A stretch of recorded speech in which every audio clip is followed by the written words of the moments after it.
الدوري في 100 عقبه، على راي المذيع بلال علام قالها قبل كده، الدوري في 100 عقبه.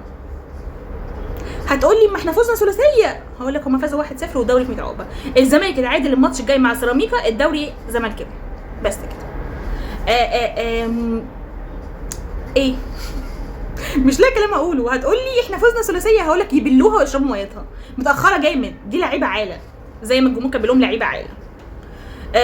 بس اعتب على الزملكاويه في حاجه، بدل انت القطر بتاعك يا حبيبي ماشي، ليه عشمتني او ضحكت عليا وقلت لي انه وقف ساعه الماتش بتاعنا؟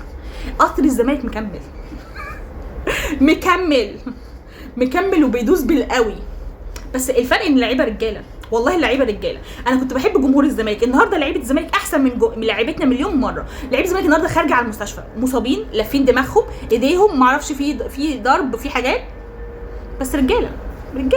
احنا ما عندناش رجاله، احنا عندنا لعيبه عاله زي ما الجمهور قالها قبل كده. الجمهور الاهلي قالها، لو انتوا لعيبه عاله، هي عاله. جمهور صدق، جمهور الاهلي صدق لما قالها. عايزه اقول حاجه لجمهور الزمالك. انا عرفت الاغنيه على فكره اللي هي كنت بسال عليها، اسمها فارس بيحارب. في حد ناس قاعده تكتب لي في الكومنتات، هي دي تنطبق على الزمالك بالظبط، فارس بيحارب. الزمالك رغم كل مشاكله مكمل. على فكره في حاجه حصلت غريبه كنت عايزه اقولها، بس انا مش شفتهاش الا 4 الفجر الماتش اللي فات. جمهور الزمالك الماتش اللي فات خسر 3-0. المفروض حد غيره كان يشتم. على فكره برشلونه، ريال مدريد، اي فرقه في العالم لو خسر 3-0 من فرقه قمه هيعملوا كده. بس الجمهور الزمالك قاعد يمدح ويدي طاقه ايجابيه للعيبه اللي لسه الدوري في الملعب، مش مهم الخساره، هنركز في اللي جاي.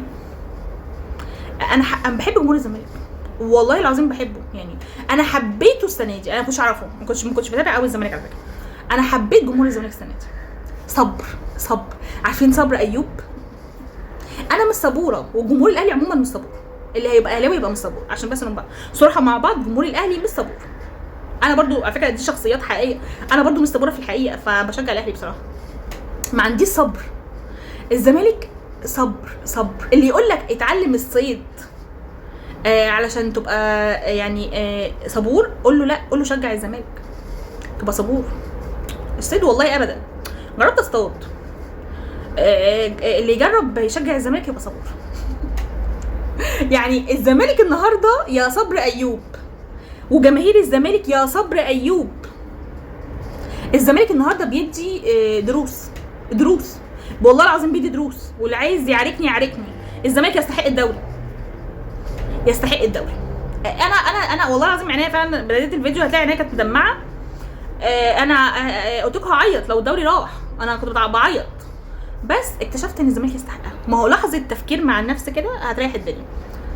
احنا نستحق الدوري؟ لا، احنا جبنا صفقات قصاد ده. ايه هتقولي؟ صرفنا مليارات. هقول لك ما ده اللي حرق قلبي. احنا توقعنا السيزون ده هيبقى ناري، خرجنا من كل البطولات. الدوري الزمالك ايقاف كده 15 قضيه، معرفش ارض مسحوبه، معرفش معهوش فلوس يدفع المرتبات اصلا اللعيبه، معرفش ايه، مش دافعين حتى مرتبات عمال النادي، معرفش كل حاجه مشاكل. بس قدام كل ده بيحاربوا. احنا ما عندناش حرب، احنا عندنا استسلام فظيع، بس بنحارب في بعضنا عشان شايف ان ده بياخد اكتر مني، ومعرفش ده طويل عني، ومعرفش ده بيعمل ايه. استسلام فظيع عندنا. قصاد ده في حرب في الزمالك، حرب من اللعيبه عشان ياخدوا الدوري. لا ما ينفعش نقارن نفسنا بالزمالك. على فكره السنه دي بالذات ما ينفعش نقارن نفسنا بالزمالك، هو احسن مننا بكتير والله العظيم، شهاده حق، احسن مننا بكتير. احنا محتاجين بقى وقفه مع نفسنا كده. السيزون ده ينتهي، ومحتاجين بقى الصيف ده ولا الاجازه دي نقف مع نفسنا. يعني محتاجين نراجع نفسنا في حاجات كتير. في لعيبه كتير مش المفروض تقعد في النادي الاهلي.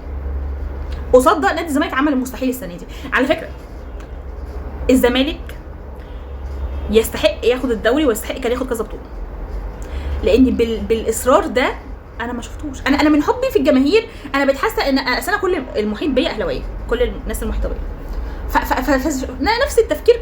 مش صبوره. انا بتحسى من كتر الصبر جماهير الزمالك، انا بتحسى عايز اشوف ناس زملكاويه اشوفهم على الحقيقه. ايه الصبر ده؟ بالتالي هتبقى ناس صبوره لاقصى درجه. بالتالي مهما يعني مهما يعني يحصل لهم مشكله في حياتهم، صبر. يعني والله العظيم انا بقيت متحمسه للموضوع، اللي هو ايه الصبر ده؟ يعني صبر ووفاء فظيع يعني. انا بجد الماتش اللي فات لما لقيت الجماهير، شفتها 4 والله شفتها 4 الفجر، ما شفتهاش ساعه التصوير، وخلاص انا 4 الفجر كنت بنام، بقولت ده اي يعني مفيش جماهير تعمل كده بعد 3-0 في ماتش قمه. احسن فرق في العالم مش هتعمل كده برضه. لا لقيت وفاء فظيع. لا مفيش حد زي الزمالك السنه دي يستحق ياخد الدوري. والاهلاويه لو واجهوا نفسهم في ناس كتير على فكره اهلاويه قالت ان الزمالك يستحق ياخد الدوري، والناس التانيه اللي مش بتقولها هي بس مش عايزه تواجه نفسها. هم صعبانين عليهم اللي بيحصل، وصعبانين عليهم بعد العشم اللي يعني اتعشموه زيي. انا اتعشمت برضه، قلت الموسم ناري بنطير، طلع ان الموسم ماشي بظهره. والله العظيم احنا عارفين الاول من ورا. فلا الزمالك يستحقها. احنا هنزعل بس لازم نواجه نفسنا ونفرح للزمالك. ليه؟